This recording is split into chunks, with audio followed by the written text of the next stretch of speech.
বিসমিল্লাহির রহমানির রহিম। এক জায়গায় চলে আসবো, তারপর হচ্ছে সবকিছু প্রিপেয়ার করে একদম ব্রেকফাস্ট রেডি করে সবকিছু রেডি করে বাচ্চাদেরকে নিয়ে নিজেও রেডি হয়ে খাওয়া দাওয়া করে তারপর হচ্ছে বের হব। যাকে বলে একদম পারফেক্ট লক্ষ্মী বউ। কিন্তু বেশি দায়িত্ব পালন করে দেখি কারো কাছে ভালো থাকতে পারি না। যাই হোক, এগুলো হচ্ছে আমার ভাগ্য। আমার ভাগ্যে যেটা আছে সেটা আমি পাবোই। তো এই সবগুলো রান্না এত তাড়াতাড়ি করে করছি, তারপর হচ্ছে ভিডিওগুলো শর্ট করে রাখছি, করে রাখছি আপনাদের মাঝে শেয়ার করার জন্য। দেখতেই পেয়েছেন এগুলো দিয়ে কী করলাম। সেমাইয়ের জন্য দুধ জ্বালিয়ে নিলাম, তারপর নুডলস রান্না করে নিলাম, ডিম ভেজে নিলাম, আলু ভর্তা করে নিলাম, ভাত রান্না করলাম। অনেকগুলা থালা বাসন ছিল, ওগুলো তো মাজতেই হবে। ওগুলো মেজে টেজে একদম পরিষ্কার করে রেখে আসলাম, কারণ বাড়িতে আসছি যেহেতু আমার সংসার। আবার ওগুলা পরিষ্কার করে না আসলে হচ্ছে আরও দুর্গন্ধ হয়ে যাবে, ময়লা হয়ে যাবে। সব কিছু একদম রেডি সেডি করে বাচ্চাদেরকে খাইয়ে আমি নিজেও খাইয়ে একদম একটু মেকআপ শেকআপ করে একদম রেডি হয়ে নিচ্ছি। দুই ছেলেকে সাথে করে হচ্ছে শ্বশুরবাড়ি চলে আসব। তো যাই হোক, সব কিছু হচ্ছে করে নিচ্ছি একা হাতে।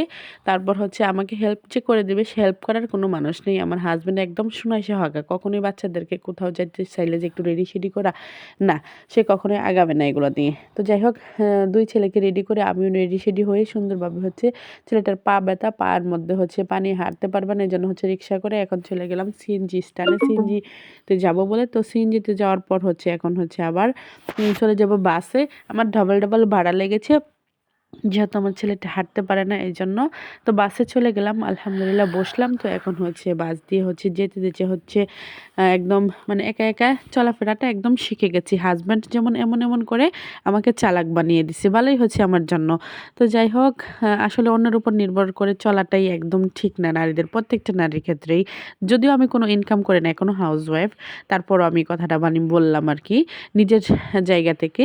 যাই হোক, একদম হেঁটে হেঁটে চলে আসলাম। আর অনেক কিছু হয়তো বা বলে ফেলছি, ভুল ভুল বলে থাকলে কেউ কষ্ট নেবেন না মনে, সরি।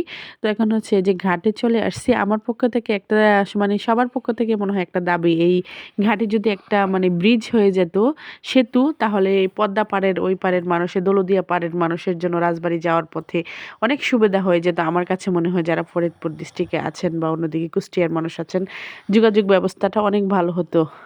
যাই হোক, ফেরতে উঠে গেলাম। তো উঠে হচ্ছে একটু ভিডিও টিডিও করে নিলাম। তো ভিডিওটা কেমন লাগে আমার ভিডিওগুলো দেখতে আপনাদের, আমি বাচ্চাদেরকে দেখাই, আমি নিজেও সামনে আসি এবং রান্নাবাড়া যা যা করি ভিডিওগুলো আপনাদের মাঝে শেয়ার করি। যদি কারো ভালো লাগে তাহলে আমার পাশে থাকবেন এবং লাইক কমেন্ট শেয়ার করবেন। অনেক দিনই হয়ে গেছে, তারপরও হচ্ছে আমি আশা ছাড়ি না। সবাই যদি পারে আমি কেন পারবো না, এটা হচ্ছে আমি।